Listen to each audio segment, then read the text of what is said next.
Sampler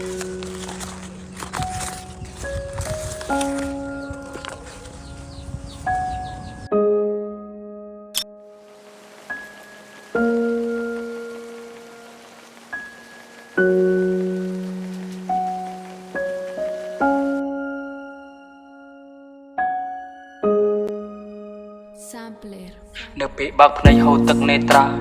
តើហេតុអ្វីនៅពេលបើកភ្នែកមានតែបញ្ហាតើហេតុអ្វីនៅពេលបើកភ្នែកមានតែទុក្ខតើសួរនាងណាព្រងតែជីវិតនេះរស់ខ្វាំងដុល្លារមិនចង់បន្តនំតែឈឺចាប់ស្លាប់ទាំងរូបមិនចង់ធ្វើការឲ្យគេរហូតព្រោះចង់មានឈ្មោះមិនចង់ឲ្យអ្នកមកវាយតម្លៃ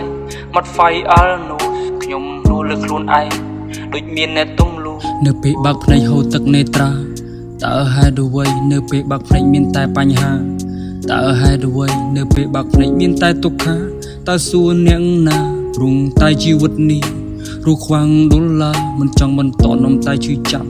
ស្លាប់ទាំងរូបមិនចង់ធ្វើការឲ្យគេរហូតព្រោះចង់មានឈ្មោះមិនចង់ឲ្យអ្នកមកវាយតម្លៃមាត់ហ្វៃអល់នោះខ្ញុំរស់លើខ្លួនឯងដូចមានអ្នកទំលូប្រឡងចប់ថ្នាក់ទី12បន្តស្រមៃប៉ុន្តែជីវភាពវាក្រក្បត់ក្តីស្រមៃគ្រួសាររស់ទាំងត្រដោ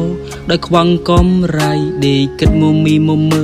ទាំងយប់ទាំងថ្ងៃយប់ខ្លះខ្ញុំលួចយំក្នុងចិត្តស្ទើរខ្សែពេលខ្លះខឹងនឹងខ្លួនឯង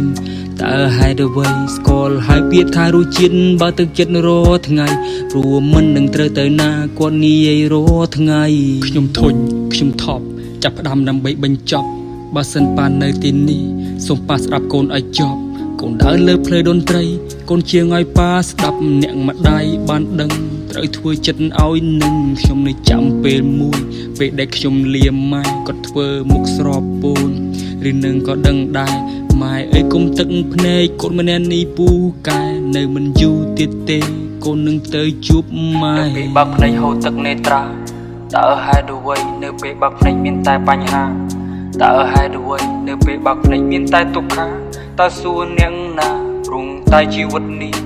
រស់ខ្វាំងដុល្លារមិនចង់បន្តនំតែឈឺចាប់ស្លាប់ទាំងរូបមិនចង់ធ្វើការឲ្យគេរហូតព្រោះចង់មានឈ្មោះមិនចង់ឲ្យអ្នកមកវាយតម្លៃមាត់ហ្វៃអល់នោះខ្ញុំរស់លើខ្លួនឯងដូចមានអ្នកទំប្រឡងចប់ថ្នាក់ទី12បន្តស្រមៃប៉ុន្តែជីវភាពវាក្រក្បត់ក្តីស្រមៃគ្រួសាររស់ទាំងត្រដោដោយខ្វាំងកំរៃដេកគិតមមីមមើទាំងយប់ទាំងថ្ងៃយប់ខ្លះខ្ញុំលួចយំក្នុងចិត្តស្ទើរខ្សែពេលខ្លះខឹងនឹងខ្លួនឯង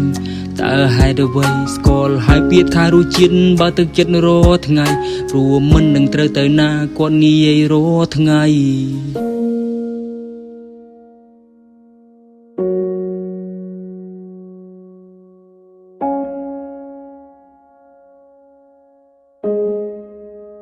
Sampler